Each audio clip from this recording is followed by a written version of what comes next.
From the heart to Philly, this is CBS News Philadelphia. Now at 8 o'clock, heavy rain overnight ahead of strong storms expected today in our region. Next, weather meteorologist Tammy Sousa is keeping you prepared and protected as she times out when those storms could arrive.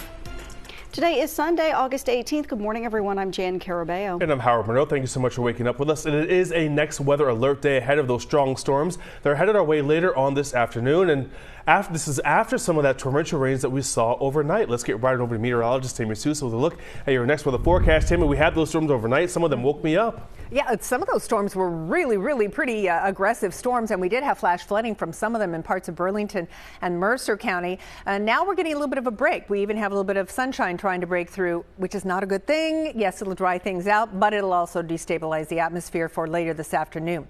Let's go ahead and take a look at what's going on. I'm going to start off with a look across the city. We're going to go from the Ben Franklin back to the city. You still have cloud cover out there, wet roadways, but you see that lighter shade of gray out there, and that is again going to destabilize the atmosphere. So maybe if you have to run any errands, run them this morning, because starting about 1 o'clock this afternoon, that's when we're going to start to really put these storms into play. You may not see your own storm until 5-6 o'clock tonight. There are some people, very few of us, that may not see a storm at all. These are going to move through in rounds of storms. So we do have a next weather alert from 1 o'clock this afternoon till 11 tonight for severe storms. Heavy downpours like we saw early this morning. We're talking 1 to 2 inches of rain at a time in 1 hour or less. And we're talking about the flash flooding potential out there. Damaging winds as well, 60-mile plus wind gusts, and we are looking at the potential of tree and even power line damage. You can see the breaks in the cloud cover now. The first line of rain showers has moved through. So again, we're going to get that destabilization going before we see the cold front, which is back here making its way through Pittsburgh, come through the area later today and drive these storms through. As far as rain, look at this. 9, 10, 11, noon. We're not really dealing with anything other than maybe a spotty shower is what you get. We get to 1, 2 o'clock and we start to see these storms popping up across the area. That pattern continues until about 11 o'clock tonight, and then we start to see things tapering off. So again, these are waves of storms coming through. This is not just one big swath of storms. Our biggest concern is going to be that heavy rain. That is an extreme concern with that flash flooding risk. Our secondary concern is going to be the very strong winds that could have damaging wind gusts in them. We do expect the potential for some hail out there, and yes, now we have to add even a brief spin-up tornado to the mix. I'll walk you through the whole thing when I come back in just a couple of minutes, guys. All right, Tammy, thanks so much. Tropical storm Ernesto continues to impact the shore this weekend, and today conditions are only expected to intensify. Red flag warnings and swimming bans are posted along New Jersey's beaches, warning of potentially dangerous rip currents. Yesterday afternoon, the majority of beachgoers spent their days looking at the waves rather than swimming in them. Meanwhile, in Rehoboth Beach, visitors trying to soak up the last few weekends of summer, they haven't had much luck this weekend. That shore spot is experiencing rip currents and dangerous surf as well, and swimming in the water is not advised. Typically in Rehoboth, they don't go out for too long, but they can be very strong, especially with bigger waves. And I think we're looking for like 5 or 6 feet this weekend, which is going to be crazy. If we're not comfortable, ourselves going out there, then definitely keeping people in for sure. But some beachgoers aren't letting this rain ruin their weekend plans. Carl Schreiber is visiting from Pennsylvania and says he studied the radar before making the trip. Doesn't really change anything for me. I mean, we have a nice view and a balcony, so I'm kind of looking forward to the higher waves.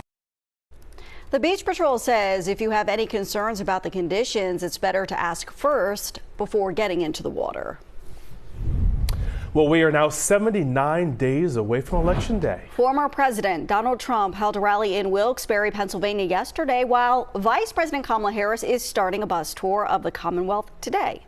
CBS's Christian Benavides is joining us live from Miami as we look ahead to the Democratic National Convention, which begins tomorrow. Good morning, Christian. Good morning, Howard and Jan. President Joe Biden will deliver a keynote primetime address tomorrow as part of the DNC, as part of the first day of the DNC. Meantime, former President Donald Trump appears to be struggling to recalibrate his attacks against Vice President Kamala Harris. At a rally in Wilkes-Barre, Pennsylvania Saturday, former President Donald Trump escalated his personal attacks against Vice President Kamala Harris, even as he tried to stay on the topic of the economy. I'm a better looking person than Kamala. I'm better looking than she is. In her speech yesterday, Kamala went full communist. Trump is responding to Harris, outlining for the first time her economic policy proposals in North Carolina Friday, among the many battleground states where the race is tightening. Harris's running mate, Minnesota Governor Tim Walz, campaigning Saturday in Nebraska, where he was born, touted the campaign's new plan. Lowering the cost of rent and the opportunity to own your own home. Vice President Harris rolled out a plan to start building an opportunity economy during our first 100 days in office. Cutting taxes, not for the billionaires, but for the folks in this room in the middle class. Housing affordability and a proposed federal ban on price gouging among the proposals. She says she's going to lower the cost of food and housing starting on day one. But day one for Kamala was 3.5 years ago. The vice president has been riding a wave of newfound enthusiasm among Democrats. She'll kick off a bus tour of western Pennsylvania today ahead of the Democratic National Convention, set to kick off in Chicago tomorrow. Back to former President Trump. Yesterday was his second rally in the state since his assassination attempt earlier this year. Guys? All right, Christian, live in Miami. Thank you very much, Christian Benavides. Meanwhile, Janelle Burrell and Marcela Baeta will be in Chicago for the DNC. They'll have live reports beginning tomorrow as Kamala Harris becomes the first Black and Asian American woman to formally accept a major party's presidential nomination. Be sure to watch for their reports on CBS News Philadelphia and digital exclusives at cbsphiladelphia.com. A lot still ahead. Meantime, happening today, Bucks County Little League team continues to make its community proud, moving on to fight another day in the Little League World Series. It comes after they pulled out a win against Salem, New Hampshire yesterday. The team is part of the community's heartbeat. Ross DeMattei is here now with more. Good morning to you, Ross. Good morning, guys. Yeah, so this is so exciting, first of all. It's all about surviving advance at the Little League World Series, and that's exactly what the boys from Bucks County did.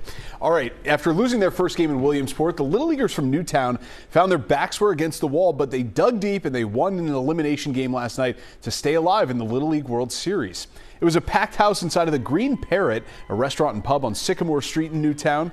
The tension, excitement, it was all palpable as fans watched Council Rock Newtown notch their first victory in Williamsport, eliminating the team from Salem, New Hampshire by a score of 5-0. Dozens of fans attended the watch party wearing the team's colors, some of them waving their pom-poms, while the kids from Council Rock Newtown, they did a great job representing Bucks County on a national stage. The fans we talked to were beyond proud of these boys, and they can't wait to see how far this team can go.